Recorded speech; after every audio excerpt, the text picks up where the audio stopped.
오늘 요한복음 10장 14절부터 15절까지의 말씀을 가지고 하나님의 선하심을 본받는 삶, 하나님의 선하심을 본받는 삶이라는 제목으로 하나님의 말씀을 함께 상고합니다. 여러분 지금까지 살아오시면서 여러분 주변에서 어떤 이야기가 들리시나요? 솔직히 이런 질문에 자신감을 갖는 사람은 많지는 않을 것 같아요. 항상 사람들이 모인 자리를 떠나면 누가 나에 대해서 뒷담화할 것 같아서 불안한 게 우리들의 마음이잖아요. 여러분들은 살아오시면서 주변 가까운 사람들에게 당신은 진짜 좋은 사람이에요 라는 이야기를 들어보신 적 있습니까? 아니면 여러분들이 정말 저 사람은 너무 좋은 사람이야 라고 말씀하신 적이 있으신가요? 전 여러분들 하실 수만 있다면 여러분들을 만나는 모든 사람들에게 그 사람 진짜 좋은 사람이에요 라는 이야기를 들으셨으면 좋겠습니다. 여러분 그렇게 인생 살아갔으면 좋겠어요. 우리는 흔히 착하고 인품이 너그럽고 좋은 사람을 만나면 그 사람 참 좋다, 나이스하다 이렇게 이야기합니다. 그 사람 참 선량해, 선해 이렇게 이야기하는 것이죠. 그런데 성경에서도 이와 비슷한 표현이 나옵니다. 하나님은 선하셔 라고 얘기합니다. 하나님은 좋은 분이야 라고 얘기합니다. 그렇다면 성경에서 말하는 이 선하다라는 goodness, 좋다, 선하신 하나님, God is good, 선하심. 이 선하심, 선함의 의미는 무엇일까요? 우리가 일상에서 만나는 도덕적이고 인격적인 선함, 우리 기준으로 봤을 때, 우리 눈으로 봤을 때, 내 관점에서 봤을 때 진짜 나이스해 그런 의미일까요? 물론 그런 의미를 포함하겠지만 당연히 그것만은 아닐 것입니다. 성경에서 말하는 선함은, 선하다 하는 것은 단순히 행동이 바르다, 처신을 잘한다는 걸 넘어서서 그 바른 행동과 처신이 되어지는 과정들, 그 행동의 동기까지도 악한 것이 전혀 개입되지 않은 완전히 선한 상태를 이야기하는 것입니다. 사실 우리가 살아가면서 우리 스스로의 어떤 인격을 위해서 아니면 체면을 위해서 굉장히 우리가 나이스한 사람처럼, 괜찮은 사람처럼 행동할 때가 많죠. 우리는 초자아가, 프로이드의 심리학에 의하면 초자아가 굉장히 많이 발달한 사람, 강하게 발달한 사람들이니까 이드의 욕구대로 살지 않고 에고, 자아의 욕망대로 살지 않고 보여지는 것은 초자아의 모습을 보여주며 살기를 원해요. 기품 있고 도덕적이고 그래야 문명인이야, 문화인이야 라는 생각이 있기 때문에 다 필터링해서 웬만해서는 우리가 나이스한 사람처럼 자기 자신을 꾸미기 시작합니다. 그런데 어때요 여러분들? 우리가 괜찮은 행동을 하지만 그 모든 행동들이 사실 속마음은 다를 때가 있잖아요. 저만 그런가요? 다 그렇지 않습니까?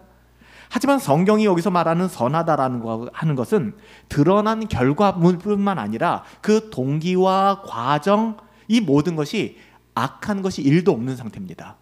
이런 상태는 타락한 인류 가운데 존재하지 않아요. 오직 인간의 몸을 입고 이 땅 가운데 오신 예수님에게서만 발견되는 모습입니다. 여기에는 절대 이기적인 요소라는 것이 존재하지 않아요. 우리는 나 자신을 위하여 괜찮은 사람인 것처럼 보이고 싶어 합니다. 나 자신을 위하여. 심지어 자녀를 교육할 때도 이 자녀들로 말미암아 내가 괜찮은 사람들로 비춰주기 위하여 아이들에게 이렇게 행동해야 돼 라고 가르치기도 합니다. 우리는 여기서 벗어날 수 없는 사람들이에요. 하지만 이 선하다고 하는 영역은, 성경이 말하는 선함은 이런 이기적인 요소를 완전히 배제합니다. 미움이 없어요. 온전한 사랑의 마음입니다. 가식이요? 아니요. 가시적일 수가 없습니다. 위선적일 수가 없습니다. 이는 하나님만이 우리들에게 보여주신 모습이고요. 우리가 예수님을 통하여 확인하게 되는 성품이 바로 이 선함입니다. 하나님이 선하시기에 하나님인 자녀들인 우리들도 그 선함을 흉내낼 수 있는 공유적인 하나님의 성품이죠. 이것이 하나님의 선하심, 하나님의 성품입니다. 오늘 본문에서 예수님께서는 나는 선한 목자다 라고 선언하셨습니다. 예수님께서 자신을 선한 목자다 라고 하실 때 여기서 선한, 헬라어로는 칼로스라는 단어를 쓰는데요. 이 단어는 단순히 착하다는 의미가 아닙니다. 이는 훨씬 더 적극적이고 포괄적인 의미를 담고 있는데, 그러니까 칼로스, 선하다라는 이 뜻은요, 선한 것이 너무너무 완벽하게 아름답고 흠결이 하나도 없고 온전하며 엑설런트하다, 탁월하다는 얘기입니다. 이건 때묻지 않은, 우리가 선하다라고 할 때 그 선함의 이데아, 원형에 가까운 거예요. 성경이 말하는 칼로스는 바로 그런 의미입니다. 우리가 참 선한 사람이야 그 사람이라고 얘기하는 것과는 좀 결이 달라요. 이 세상에서 그렇게 완벽한 선을 이루신 분은 예수님밖에는 없습니다. 예수님이 그렇게 선하셨어요. 예수님은 흠없는 목자셨습니다. 절대적으로 선한 계획을 가지고 우리들의 삶을 인도하시는 분, 그분이 우리의 목자 되신 예수님이십니다.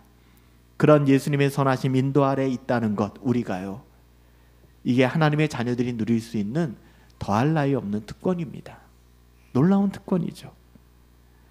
또한 그분의 선하신 인도하심 아래에 있기에 당연히 그분의 선하심을 드러낼 수밖에 없는 거예요.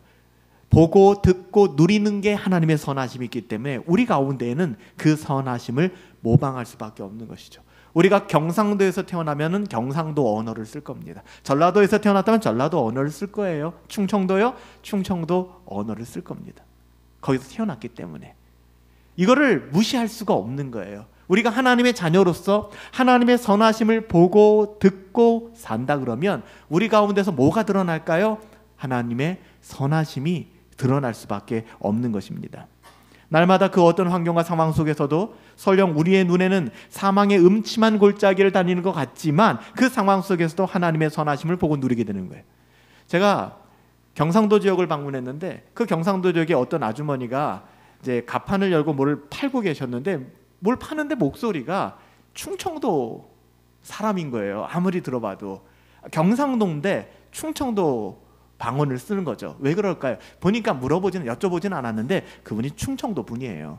여러분, 충청도 사람을 충청도에서 그냥 경상도로 갖다 놓는다고 해서 경상도 언어로 하루아침에 바뀌지 않습니다.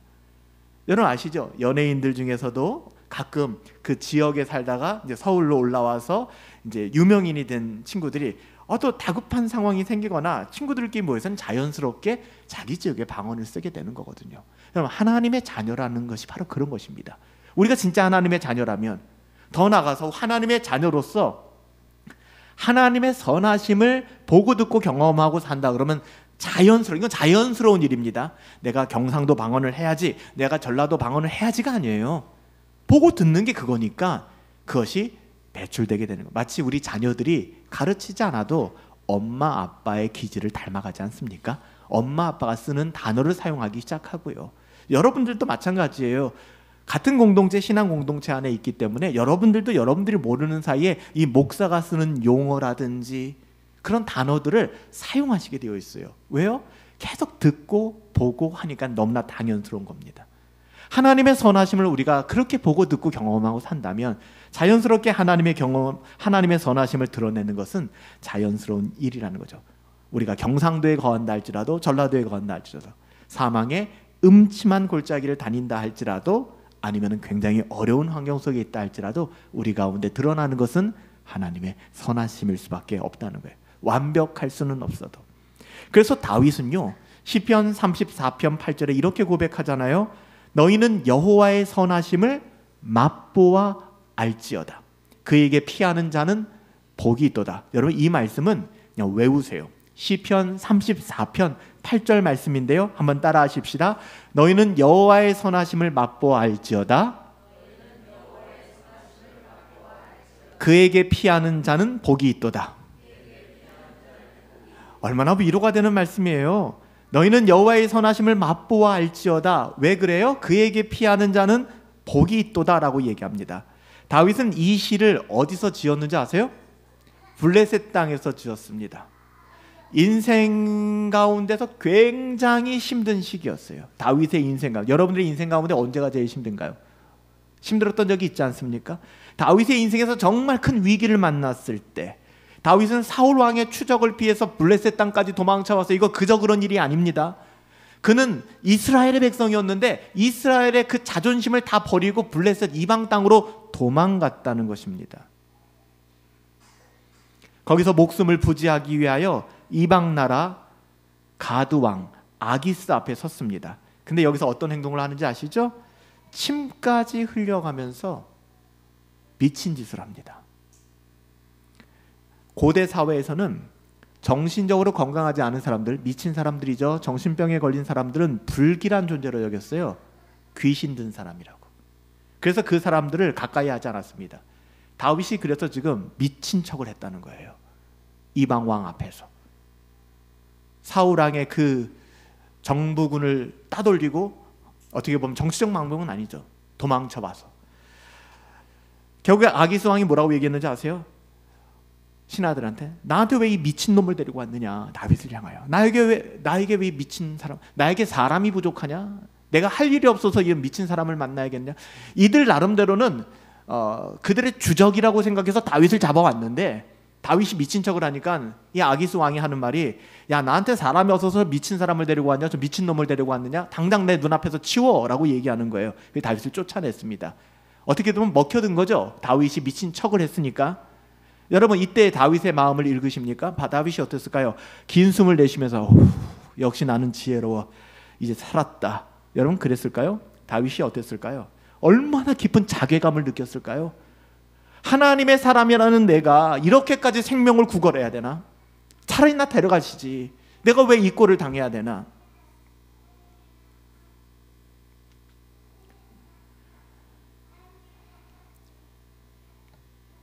하지만 다윗의 실력은 영적인 실력이거든요.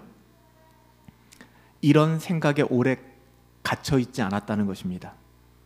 빠르게 탈출했다는 거예요. 그러니까 우리가 힘들고 어려울 때가 있잖아요. 어느 누구도 이해 못 해주는 그 상황. 진짜 영적인 실력은 그 상황에서 빨리 빠져나오는 겁니다. 거기 오래 계시면 안 돼요. 다윗은요, 이 상황에서 충분히 자괴감에 빠지거나 나는 끝났어 뭐 이러지 않았어요. 이런 짓 하지 않았어요. 다윗은 굉장히 빨리 털고 일어납니다. 그 비결이 어디 있었을까요? 여러분 단순해요. 경건을 추구하는 삶의 비결이 있는 겁니다. 경건의 훈련의 핵심이 뭘까요? 그건 순종입니다. 이게 안 되면 너무 많이 실수하고 너무 더디게 이 터널을 통과하게 되겠죠. 이 터널을 지나는 것을 피해갈 수는 없어요. 그런데 이 터널 속에 너무 오래 갇혀 있게 되는 것이죠. 그럼 다윗은 어때요? 하나님 마음에 합한 사람이었어요. 그러니까 완벽한 사람이 아니라 경건을 추구하는 사람이었다는 거예요. 끝없이. 그런 다윗이었기 때문에 이런 상황에서도 그는 극단적인 불평. 하나님 도대체 뭐예요? 나 왕으로 사무엘 불러서 기름 부음을 받게 하더니 나보고 왕이라 그러더니 왕은커녕 저 사울왕 앞에서 나는 잘못한 거 하나도 없는데 이렇게 억울한 일을 당하고 도대체 뭡니까? 내가 이방 왕 앞에 가서까지 침을 흘리며 미친 사람 흉내를 내서 이렇게 목숨을 부지해야겠습니까? 하나님 도대체 뭡니까? 여러분 이거 너무 가볍게 생각하지 마세요. 여러분 이런 상황에 처해 보신 적 있어요?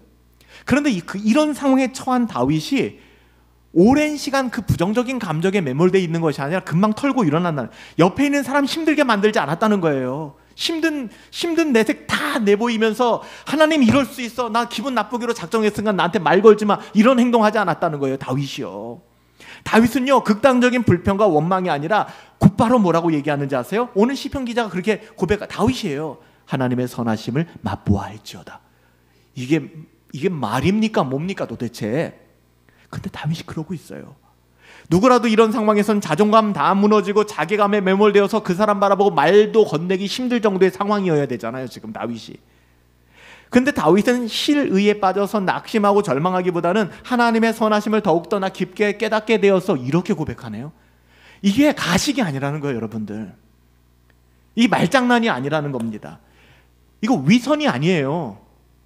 나 그런 사람이야, 나 다윗이야, 지금 그럴 힘이 다윗에게 없어요. 누구에게 잘 보이려고 속다르고 겉다른 말 하는 거 아닙니다. 이게 은혜가 작동하는 사람들의 고백이에요. 여러분 이 시편 34편에 눈에 들어오는 단어가 뭡니까? 다윗 이렇게 얘기합니다. 맛보아 알지어다. 자기 코가 석자인데 미치고 환장하겠는데 오히려 사람들이 그 사람 때문에 눈치 보고 있는데 그는 오히려 씩 웃으면서 하는 말이, 여러분 날 걱정하지 마세요. 여호와의 선하심을 맛보아 하세요. 하나님께 피하세요. 하나님께 피하는 자가 진짜 행복한 거예요. 지금 이렇게 얘기하는 거죠. 여기서 맛보아 알다라고 하는 것은요, 탐이라는 히브리 단어인데요, 단순히 알다라는 것이 머리로만 아는 것이 아니라 직접 경험하고 체험하세요 라고 얘기하는 것입니다. 아무리 이야기하면 뭐예요? 이 음식 진짜 맛있다, 정말 맛있어 라고 100번 이야기하면 뭐합니까? 그 음식을 직접 먹어보지 않으면 그 맛을 몰라요. 여러분, 누가 아무리 정말 수려한 언어의 귀재라고 할지라도 그 맛을 어떻게 표현하겠습니까? 먹어봐야죠. 먹어보면 야, 이 맛이구나를 알게 되는 거예요. 다윗이 얘기하는 겁니다. 다윗을 걱정하는 사람들을 향하여, 다윗 눈치 보고 있는 사람들을 향하여 그냥 씩 웃으면서 하는 말이 여호와의 선하심을 맛보세요. 그러면 돼요. 나 걱정하지 마세요 라고 얘기하는 거예요. 여호와의 선하심을 모르는 사람이 있을까요? 다 알죠. 알면 뭐예요? 그거 아니라는 거예요. 맛보아 알지어다. 하나님의 선하심. 저와 여러분들도 잘 아시죠? 하나님의 선하심. 하나님의 선하심에 대해서 모르시는 분이 계신가요? 없잖아요. 그런데요, 그 선하심을 안다는 것과 맛보아 안다는 것이 이게 다르다는 겁니다.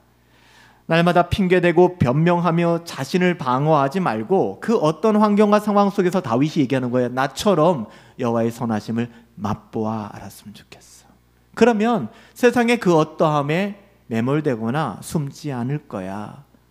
사람들이 너로 인하여 눈치 보게 만들지 않을 거야. 왜? 네 안에는 하나님의 그 어떠함, 선하심으로 삶이 영광스럽기 때문에.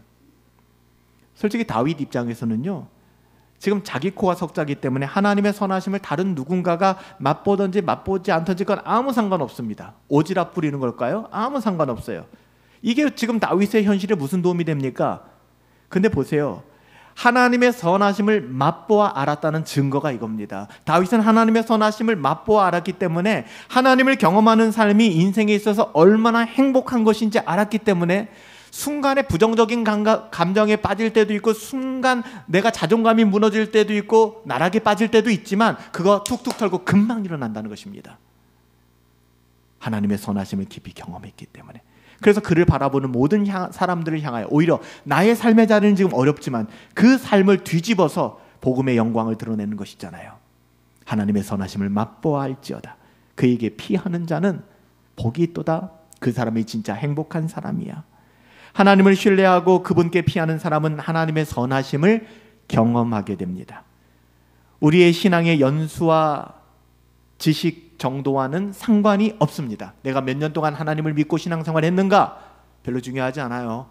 내가 성경의 지식을 얼마나 가지고 있는가? 가지고 있으면 뭐해요? 그걸 맛보아 알지를 못하는데, 그게 나에게 적용이 안 되는데, 그게 무거운 짐밖에는 안 되는데, 진리가 나를 자유케 하는 게 아니라 진리가 나를 올가매는데 이게 얼마나 비참합니까?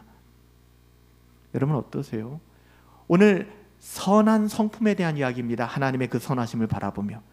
여러분 구체적으로 여러분의 일상 속에서 하나님의 선하심을 경험하고 계신가요?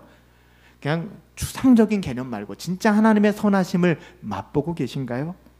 여러분들에게 하나님은 어떤 하나님이세요? 선하신 하나님을 경험해야 여러분들 역시도 선하신 하나님의 자녀로서 그 성품을 누리게 되는 겁니다.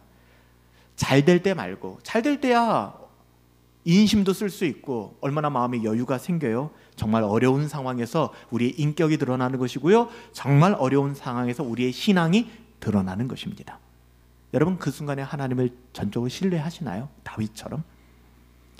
여러분 우리가 찬양 자주 하는 것처럼 내게로 눈을 들어 나를 바라보지 마세요. 눈을 들어서 자기 자신 바라보지 마세요. 내게 눈을 들면요, 내게 눈을 두면 우린 절망하게 됩니다. 여러분 우리의 소망이 뭐예요? 우리가 그리스도께 속했다는 거잖아요. 왜 자꾸만 나 자신의 어떠함으로 설명하려고 하세요? 우리는요 깜도 안 되는 존재입니다. 지난주에 말씀드렸잖아요. 십자가의 그 끔찍한 처형당한 죄인이 뭘 자랑해요? 만약에 십자가에 벌겨벗겨지고 수치를 당하면서 그 십자가의 고통 속에 있는 사람이 나 이걸 자랑해라고 하면 여러분 뭐라고 얘기해요? 저 미친 사람이구나, 정신 못 차렸구나, 저 수치스러운 십자가에 달려서 뭘 자랑하고 있는 거야, 저 미쳤나 보다라고 얘기하지 않겠습니까? 우리가 그 미친 짓을 날마다 하는 거예요. 십자가에 달려있는 우리가 스스로 우리 자신을 증명하려고 듭니다. 나를 바라봅니다. 살림살이가 좀 필만하고 환경이 자랑할 만하면 목에 힘들어가고, 그렇지 않으면 동굴 찾아 숨어들기 시작합니다. 언제부터 우리의 어떠함이 거기에 달려 있습니까? 다윗은 그래서 이야기하는 거예요. 가장 비참한 순간에. 여러분, 예수님을 바라보세요. 선한 목자 되신 예수님. 그분만이 우리를 너무 잘 아시고 계시고요, 뿐만 아니라 우리를 책임져 주십니다. 나는 선한 목자라. 나는 내 양을 알고 있고 양도 나를 아는 것이, 아버지께서 나를 아시고 내가 아버지를 아는 것 같으니 나는 양을 위하여 어떻게 하겠다고 말씀하세요? 목숨까지 버리겠다. 이런 사랑이 어디 있어요? 그 주님이 우리 편인데, 나와 함께 하시는데. 제가 아는 목사님이 대형교회 목회 부교육자를 하다가, 그 교회 굉장히 좋은 교회예요. 부교육자들이 있기에 60세가 돼도 쫓아내지 않는 교회뿐만 아니라 직원 복지 너무너무 잘 돼 있는 그런 교회입니다. 근데 그 교회에 있는 목사님이 새벽기도 담당이어서 새벽기도를 하는데 어떤 한 성도님이 찾아왔대요. 처음에는 그분이 그렇게 얘기를 하더라고요. 다른 교회 성도님인 줄 알았대요. 교회가 크다 보니까 뭐 성도를 다 알겠습니까? 큰 교회들이. 우리들이야 다 알지만. 근데 그분이 오셔서 그래요. 목사님, 제가 고등학교의 음악교사인데 기독교 동아리를 좀, 복음 동아리를 좀 만들고 싶은데 목사님 오셔서 좀 도와주실 수 없겠어요? 라고 얘기하더래요. 아니, 부교육자들이 뭐 시간이 많아요? 시간이 많지 않죠. 교회에서 해야 될 일들도 많고. 근데 어떻게 해요? 성도가 와서 그 부탁을 하는데. 그래서 목사님이 그렇게 하겠다고 했대요. 그리고 주중에 해야 되는 사역들 다 마치고 그 학교에 가서 이제 기독 동아리를 개척해서 아이들에게 복음 전하는 일을 했다는 거예요. 근데 그 일이 굉장히 열매가 있으니까 학교가 늘어나기 시작하면서 20군데가 넘는 이년 동아리들이 만들어졌다는 거예요. 이거 어떻게 감당해요? 감당할 수가 없잖아요. 근데 어떤 한 분이 그런 얘기를 하더라는 거예요. 목사님은 학원 사역에 부르심이 있는 것 같아요. 그러니까 사역을 정리하시고 그 학원 사역에 전념하시면 어떻습니까? 근데 그 목사님 하는 말씀이 이거예요. 나한테 사례를 줄 것도 아닌 사람이, 내 인생을 책임져 주지도 않을 사람이, 난 처자식이 있는 사람이고 가장인데. 근데 말이 쉽지, 학원 사역하라는 거. 학원 사역을 한다는 거는 자비량 선교하라는 거잖아요. 후원자를 모집해서 후원을 받고 사역을 하라는 거 아닙니까? 얼마나 힘들어요. 그래서 기도를 했대요. 어떻게 하면 이거를 털어낼 수 있을까? 그래서 마지막 히든 카드가 사모님이었다는 거예요. 아내에게 나 이런 교회 사역 그만두고 이 일을 하면 어떨까 하면은 당연히 아내가 당신 뭔 소리야 이렇게 얘기할 거라고 확신했다는 거예요. 근데 아내가 하는 말이 그런 얘기를 하더래요. 우리 애들이 아직도 어리니 못 모를 때 한번 해봐. 애들 크면 힘들잖아요. 해봐. 그러니까 어떻게 해요? 사역을 내려놓고 그 아이들 사역 20몇 군데 되는 고등학교 아이들 동아리 사역을 시작했다는 거예요. 잘 될 줄 알았대요. 그래서 기독교 미션 그런 저기에 펀드가 있거든요. 나 이런 사역을 하니까 펀드 좀 해주세요. 도와주세요. 6개월 동안 단 한 명도 안 합니다. 그래서 그분이 미생이라는 애니메이션에 나온 그걸 빗대서 얘기하더라고요. 부교육자들이요, 교회는 천국이다. 나와서 개척해봐라. 지옥이다. 너무 힘들더라는 거예요. 그러니까 우울증에 빠지게 돼요. 사람이 좋은 일을 하려고 해요. 너무 힘든 거예요. 근데 그분이 하나님 앞에 기도하는데 그게 제 머릿속에 들어왔어요. 마음속에 들어왔어요. 이런 기도밖에 안 나오더라는 거예요. 하나님, 나와 함께 해주세요. 나 버리면 안 돼요. 나 의지할 거 하나도 없어요. 나와 함께 해주세요. 그거 자꾸 일어났다고 하더라고요. 여러분, 이 목사님은요, 하나님의 선하심을 맛보아 알았던 분이에요. 이게 현실적인 문제 아닙니까? 우리가 나이 50 정도 돼서 은퇴를 한다거나 그렇게만 해도 우리가 어떻게 먹고 살지, 이것이 우리의 초미의 관심사인데, 이제 한 30대 40대 된 젊은 목사가 아이들은 이제 어린데 자신의 삶의 터전 다 내려놓고 나온다?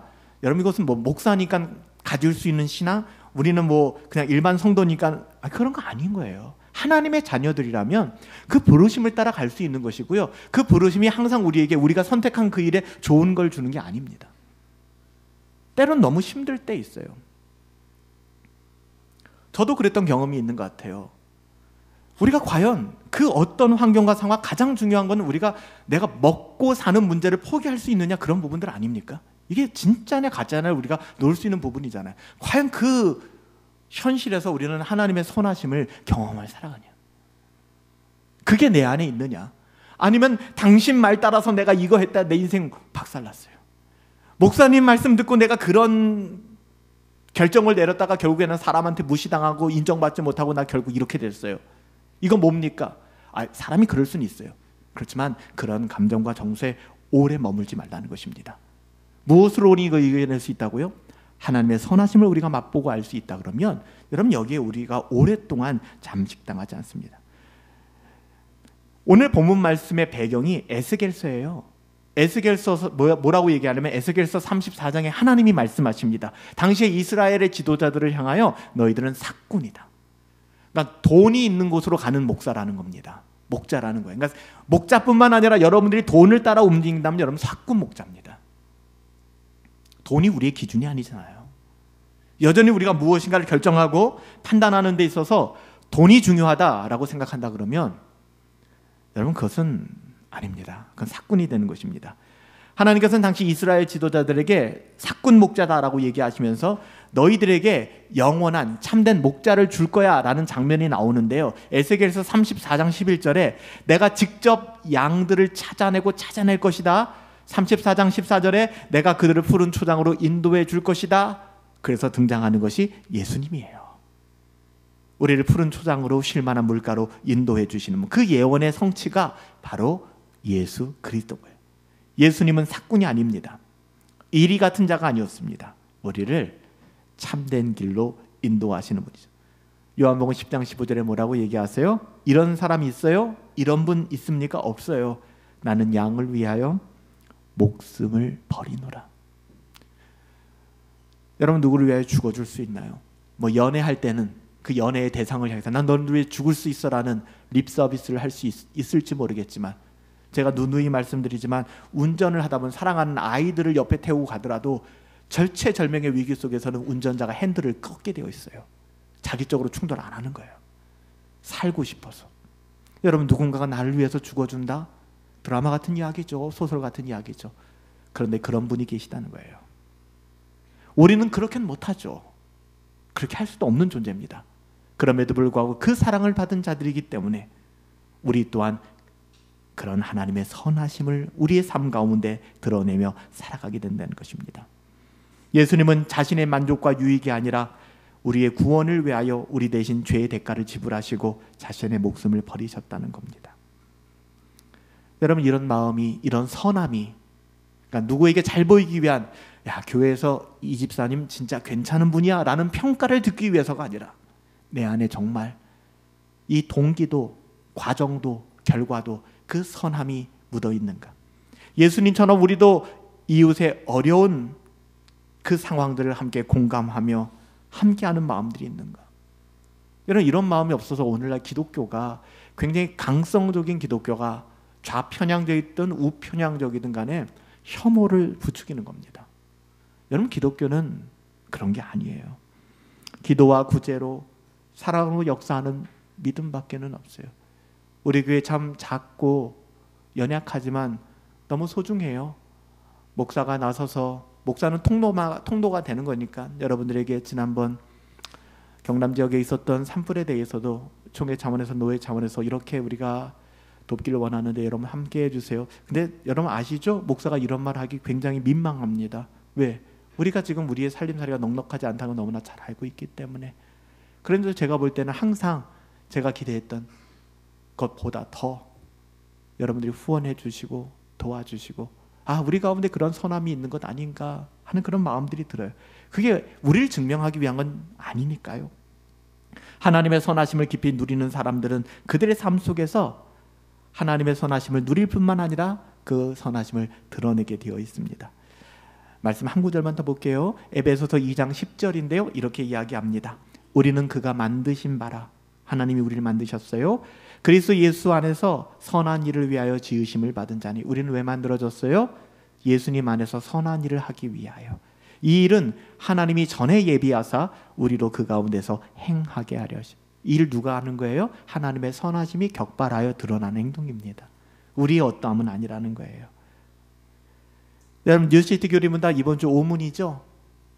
들어보셨나요? 하나님은 또 무엇을 창조하셨습니까? 뭐라고 답합니까? 하나님은 능력 있는 말씀대로 만물을 창조하셨대요. 그분이 창조하신 세계는 보시기 좋았어요. 모든 것은 그분의 사랑의 통치 아래 번영합니다. 제가 뭐라고 여러분들에게 강의 드렸습니까? 하나님의 창조뿐만 아니라 하나님이 우리를 보존하시고 섭리하신다고 했잖아요. 하나님께서 우리를 하나님의 자녀로 부르셨어요. 거기서 끝나는 것이 아니라 하나님의 자녀답게 살아갈 수 있는 에너지와 힘을, 우리에게 하나님의 선하심을 계속 공급해 주는 거예요. 철로 역정에 보면은 그 화로가, 벽난로가 꺼지지 않잖아요. 그 꺼지지 않았던 이유가 뭐예요? 계속해서 뒤에서 성령이 기름을 제공해 주는 거예요. 그거 없으면 우리는 다 끝나는 겁니다. 하나님의 선하심이 없다면 우리 가운데 어떻게 구제의 마음이 들겠어요? 이웃사랑의 마음이 들겠어요?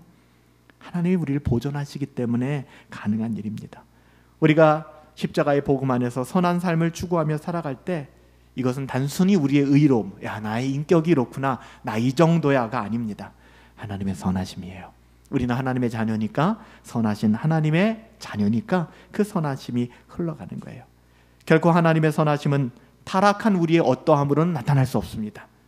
우리에겐 그런 힘 없어요. 우리는 1원 한 장도 타인에게 줄 마음이 없는 사람들입니다. 우린 그런 사람들이에요.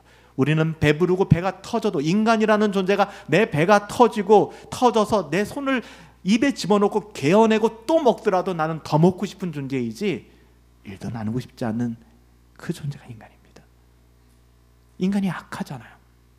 근데 우리 안에 어떻게 그런 마음이 생기겠어요? 참된 마음이라면 하나님의 선하심이에요. 가장 어리석은 것은 인간의 어떠함을 가지고 자기의 의로움을 포장하기 위해서 그런 행동을 하는 거죠. 그럼 너무 불행하죠. 이 사람에게 기쁨이 없어요. 즐거움도 없고 하면서도 불행하게 돼요. 여러분, 하나님은 선하세요. 하나님의 선하심을 바라보세요. 그분의 선하심을 우리 함께 맛보아 합시다. 성경은 그분의 선하심을 경험하고 예수님을 본받아 선한 일을 하며 살아가라고 얘기합니다.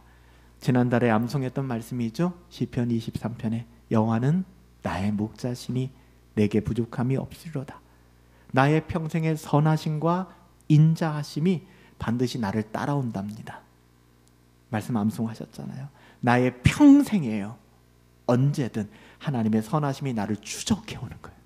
따돌릴 수 없어요, 우리가 그 추적을. 그러니까 예수님의 선하심이 우리를 계속 추적해 오는 거예요. 우리의 어떠함이 아닙니다.